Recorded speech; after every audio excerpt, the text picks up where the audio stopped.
जैदी साहब, इसमें ठीक है कि इंडिया से हमारा कोई मुकाबला नहीं है, लेकिन कम से कम हम सिस्टम तो एक दूसरे से कंपेयर कर सकते हैं कि वो आपके पहुंच से बहुत बाहर हैं।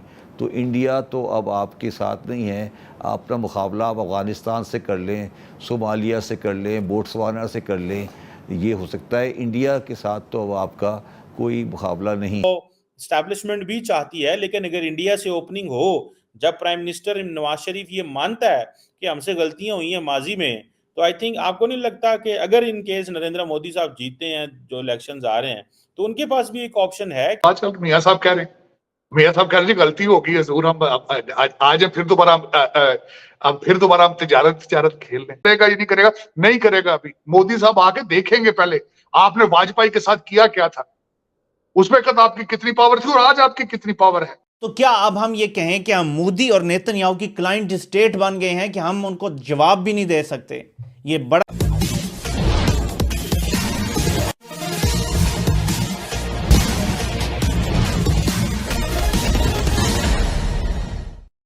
पाकिस्तान को देर से ही सही अब यह एहसास हो गया है कि भारत से वह अब पंगा नहीं ले सकता। यही कारण है कि नवाज शरीफ ने खुलेआम पार्टी का अध्यक्ष पद पाते ही यह घोषणा कर दी कि पाकिस्तान से बड़ी भारी गलती हुई है, वे भारत से माफ़ी चाहते हैं। प्रधानमंत्री मोदी के बारे में बताया जाता है कि दोनों के संबंधों को देखते हुए चुनाव जीतने के बाद पाकिस्तान के इस माफ़ीनामे पर विचार कर सकते हैं। आगे की कहानी सुनते हैं। नवाज शरीफ ने भी तारड़ साहब एक्सेप्ट कर लिया कि हमारी गलती थी, हमने एग्रीमेंट तोड़ा था वाजपेयी के साथ। उस पर भी जरा बात करें। और सुना नई हुकूमत के साथ भी आजकल मियाँ साहब कह रहे हैं, मियाँ साहब कह रहे हैं गलती हो गई है जरूर, हम आज फिर दोबारा हम तिजारत खेल लें। How can you do that? मियाँ साहब, the things are larger than this. सबसे पहले तो आप अपने हालात देखें कि पाकिस्तान के क्या हालात हैं। फिर आपके कहने से फर्क क्या पड़ता है कि भारत आपके साथ ट्रेड शुरू कर लेगा? आपके कहने पे बात अटकी। पहले सबसे पहले तो ये बात है, आपकी वजह से ये सारा कुछ रुका हुआ है। दूसरी पार्टी को आप नहीं बिल्कुल मैंने कई आर्टिकल देखे इस वक्त, इश्यूज उनके क्या है, ये भारत इस पर रिएक्ट करेगा ये नहीं करेगा, नहीं करेगा। अभी मोदी साहब आके देखेंगे पहले आपने वाजपेयी के साथ किया क्या था, उसमें कद आपकी कितनी पावर थी और आज आपकी कितनी पावर है। जो ओरिजिनल स्टेक होल्डर है वो आपके साथ आज है या नहीं है, वो क्यों नहीं कम्युनिकेट करते दूसरी पार्टी के साथ? हाँ, रिजर्वेशन है उनको कि आप टेररिज्म को सपोर्ट करते हैं। आपने क्लैरिफिकेशन उसके बारे में दी है? मियां नवाज शरीफ साहब को ये बात करनी चाहिए थी इसी तकरीर के अंदर कि हम उनको क्लैरिफाई करेंगे, उनको तसल्ली देंगे कि हम स्टेट। जैदी साहब, इसमें ठीक है कि इंडिया से हमारा कोई मुकाबला नहीं है, लेकिन कम से कम हम सिस्टम तो एक दूसरे से कंपेयर कर सकते हैं कि वो जहां 47 में दोनों आज़ाद हुए, आज वो कहां खड़े हैं।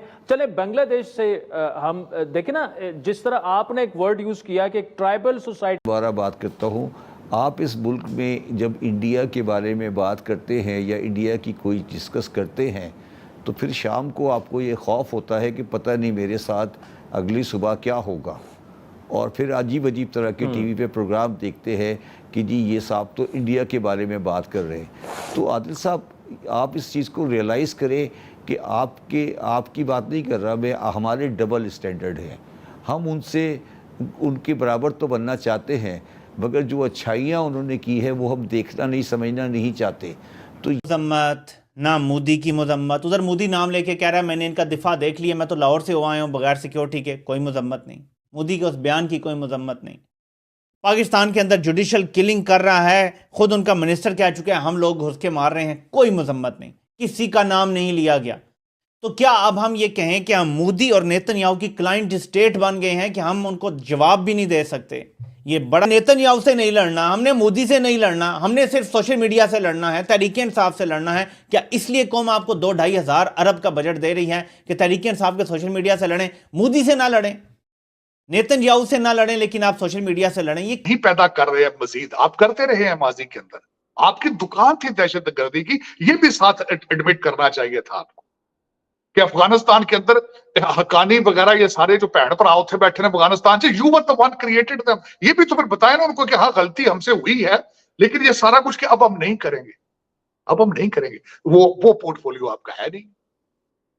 आप तो कैरियन के साथ आए हैं, कैरियन के साथ चले जाएंगे।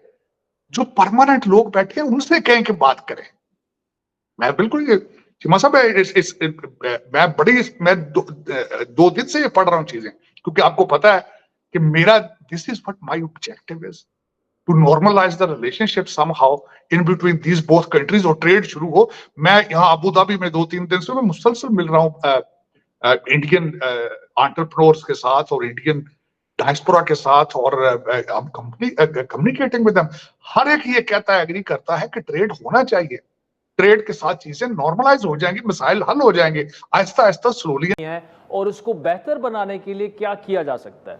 पहली बात तो आदिल शाहजेब साहब ये है कि अब आप और आपके जो साथी हैं, मेरी उनसे दरख्वास्त है कि अपने आप को इंडिया से नहीं कंपेयर किया करें।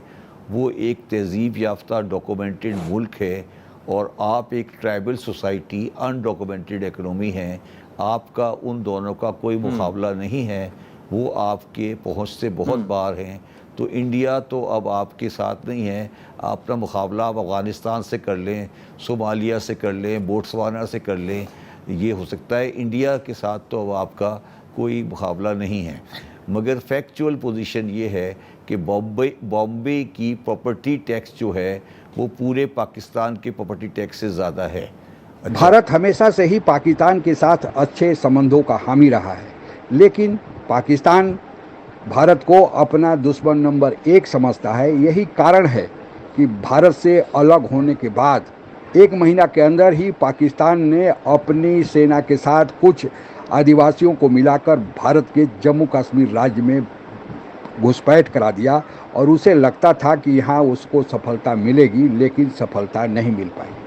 फिर 1965 में यही काम पाकिस्तान ने किया, कारगिल में भी पाकिस्तान ने यही किया, और 1971 में तो पाकिस्तान को अब इतनी बड़ी इसकी कीमत चुकानी पड़ी कि पाकिस्तान 2 टुकड़ों में बंट गया और बांग्लादेश का जन्म हो गया। यही नहीं, पाकिस्तान कुछ चारा न देकर भारत में आतंकवाद भेजकर भी हिसाब बराबर करने की कोशिश की, लेकिन अब वह भी पाकिस्तान को उल्टा ही पड़ गया और खुद पाकिस्तान ही आतंकवाद के चपेट में आ गया है। यही कारण है कि नवाज शरीफ ने जब उन्हें पार्टी का अध्यक्ष पद लंबे अंतराल के बाद सौंपा गया तो उन्होंने पहला काम यही किया कि उन्होंने भारत के साथ गलती की है।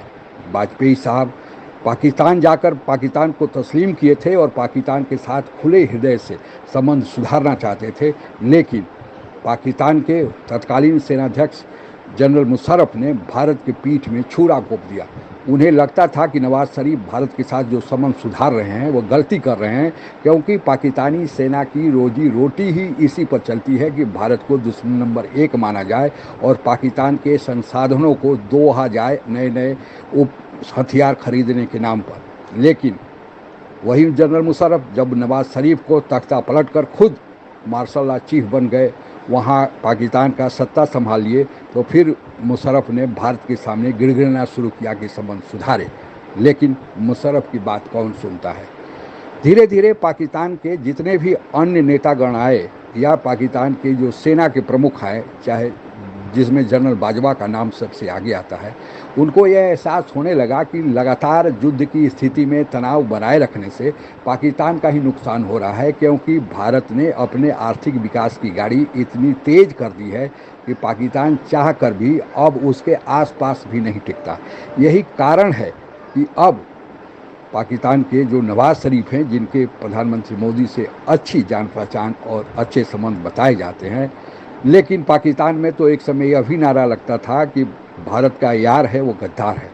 अब वह नारा नहीं लग रहा है, क्योंकि पाकिस्तान खुद ही अब घुटनों के बल लेट गया है, क्योंकि पाकिस्तान की आर्थिक हालत खराब और आतंकी हमला ऊपर से, और कोई मित्र देश कर्ज देने के लिए तैयार नहीं, महंगाई, भूखमरी, बेरोजगारी चरम पर। ऐसे में अब इस एहसास का होना कि गलती हो गई बड़ी बात है।